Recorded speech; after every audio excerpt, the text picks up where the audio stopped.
खंडवा के आनंद नगर स्थित इस्कॉन मंदिर प्रतिष्ठान ने भी राम नवमी का पर्व बड़े ही सादगीपूर्ण तरीके से मनाया। इसमें उन्होंने अपने भक्तगणों के साथ में मिलकर जहां फेरी निकाली और फेरी निकालने के बाद धीरे धीरे इस्कॉन मंदिर के चाहने वाले और भक्तगण जहां इस राम नवमी पर्व को बड़े सादगीपूर्ण मनाने के लिए पहुंचे, वहीं वहां आए हुए जो प्रबंधक हैं उन्होंने क्या कहा, आप भी सुने उनकी ही वाणी से। तो जैसा कि आप सब लोगों को विदित है कि आज रामनवमी का शुभ त्यौहार है। हर जगह धूमधाम से जो है लोग इसको मनाते हैं और हमारे इस्कॉन खंडवा सेंटर में जो कि आनंद नगर मेन रोड पर स्थित है, वहाँ पर भी हम लोग ये त्यौहार अभी शुरू हो चुका है। हरिनाम संकीर्तन भी उसी त्यौहार का एक हिस्सा है जिसमें लोगों के बीच हम जा कर के भगवान के पवित्र नाम का कीर्तन करते हैं, ताकि जो लोग सुने उनका भी उद्धार हो, उनका भी जो है हार्ट वो साफ हो और वो भगवान की भक्ति में आ सके। और जैसा कि हम ये भी जानते हैं कि इस्कॉन की स्थापना सन 1965 में हुई थी। अभी से लेकर तब से लेकर अभी तक अलग अलग विभिन्न देशों में इस्कॉन के कई सारे मंदिर हैं, कई सारे भक्त, कई सारे जो जिज्ञासु हैं जो भगवान के बारे में जानना चाहते हैं, वो इस्कॉन में आके अपने प्रश्नों का उत्तर 100% पा ही लेते हैं। इसीलिए आज का यूथ भी जो है वो इस्कॉन की तरफ अट्रैक्ट हो रहा है और वो जानना चाहते हैं कि भक्ति क्या है।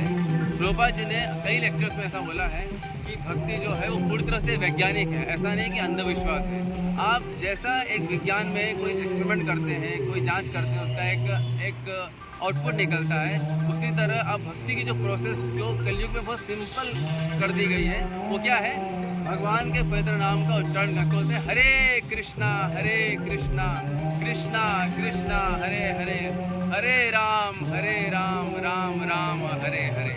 ऐसा कीर्तन हर घर में करना है। अगर हम अपने घर को इस कीर्तन के द्वारा मंदिर में परिवर्तन अगर कर पाएँ तो ये बहुत बड़ी जीवन की उपलब्धि होगी और इससे हमारे आचार्यगण जो बहुत ही प्रसन्न होंगे कि चलो मैंने जो आज स्टार्ट किया था वो आज हर घर गांव में जो है हरिनाम संकीर्तन हो रहा है, जिसके माध्यम से लोगों के जीवन में परिवर्तन हो रहा है, उनका जो हृदय है वो चेंज हो रहा है, उसमें भगवान की भक्ति जागृत हो रही है। शास्त्रों में कहा गया है हर जीव के हृदय में भक्ति का बीज विद्यमान है, केवल उसको सही मात्रा में पानी खाद धूप देंगे तो बड़ा वट वृक्ष जो है वो बन सकता है, वो उसकी कमी है। बाकी हर एक के जीवात्मा के अंदर भक्ति का बीज रहता ही है बाय डिफ़ॉल्ट, उसको केवल सही माहौल में लाकर उसको हम फलित कर सकते हैं। तो सही माहौल क्या है, भक्तों का संग करना, भगवान को जो भोग है वो स्वीकार करना और भगवान के नाम का कीर्तन करना। हरे कृष्णा जी, इस्कॉन जो हमारे खंडवा में है जी की पैथोलॉजी के बगल में जी, यहाँ का दिनचर्या और कार्यक्रम क्या है? यहाँ पर सबसे पहले 5:30 बजे से आरतियाँ होती हैं, जो इस्कॉन का मॉर्निंग सेक्शन होता है जिसमें मंगला आरती, नरसिंह आरती, तुलसी आरती होती है। उसके बाद भागवतम क्लास होता है 8 से 9। उसके बाद भगवान को जो भोग लगाया जाता है वो भक्तों के बीच में वितरित किया जाता है। और हर रविवार को शाम को 6 बजे से लेकर 8 बजे तक भगवान का कीर्तन, जो अभी हम जो देख रहे हैं ऐसा कीर्तन सेंटर में भी होगा। कृष्ण कथा, भगवद गीता, भागवतम से एक श्लोक लेके उसके ऊपर पूरा विस्तार से हम लोग समझाते हैं। उसके बाद भगवान का आरती होता है, उसके बाद महाप्रसाद होता है और कार्यक्रम समापन करते हैं। वर्तमान में जो वर्तमान परिस्थितियाँ चल रही है इस समय सनातनों के बीच में जहाँ धर्माचार्य चल रहा है, धर्मांतरण चल रहा है और बहुत सारी चीज़ें हैं कि आज के समय में सनातन उलझा हुआ है।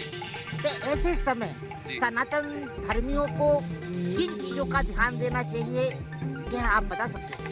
इसका आंसर ये है कि जब तक आप जागरूक होकर शास्त्रों का अध्ययन नहीं करेंगे, उसमें क्या लिखा हुआ उसका जो मर्म है उसको नहीं समझेंगे, तब तक आप भटके हुए रहेंगे। और मर्म को समझने का एक ही उपाय है, सिर्फ पुस्तकालय से पुस्तक खरीद के लाने से ज्ञान नहीं मिलता है, उसके लिए हमें एक तत्वदर्शी गुरु ढूंढना पड़ता है, उसके साथ में रहकर उसकी सेवा के द्वारा हम ये ज्ञान अर्जित कर सकते हैं। अदरवाइज हर कोई MBBS की किताब खरीद के आज डॉक्टर की जो है बन जाता है, लेकिन ऐसा होता नहीं है। आपको कॉलेज जा करके उसका अध्ययन करना पड़ता है, तब आप MBBS क्लियर करके अगर हो जाते हैं तभी आप डॉक्टर बन पाते हैं। इसी तरह यहाँ पर भी अगर आप भगवत गीता भागवतम लेंगे, पढ़ेंगे और अगर जो चीज़ समझ में नहीं आएंगी उसके लिए उचित गुरु के पास जाएंगे तो वही आपके अंदर ज्ञान का प्रकाश दे सकते हैं आप। आपका नाम और पदनाम? मेरा नाम है नितिन टिकलकर। मैं इस्कॉन खंडवा में अभी फ़िलहाल सेवा जो है वो दे रहा हूँ, जिसका सेंटर दीप पैथोलॉजी के ऊपर है, आनंद नगर मेन रोड पर। अच्छा, पूरे भारत में कितने इस्कॉन पूरे भारत में अगर हम देखें तो 600+ टेम्पल्स हैं, अलग अलग शहरों में, मेट्रोज में, और हर एक कोने में फैला हुआ है। मतलब आप कोई भी ऐसा स्टेट नहीं जहाँ पर इस्कॉन मंदिर नहीं है।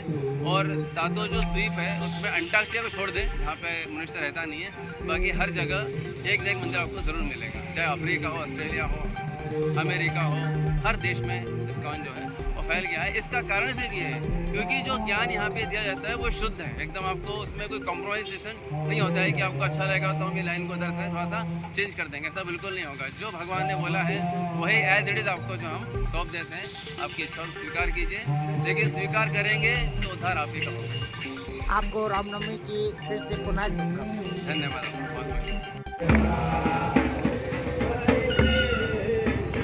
Hare Krishna,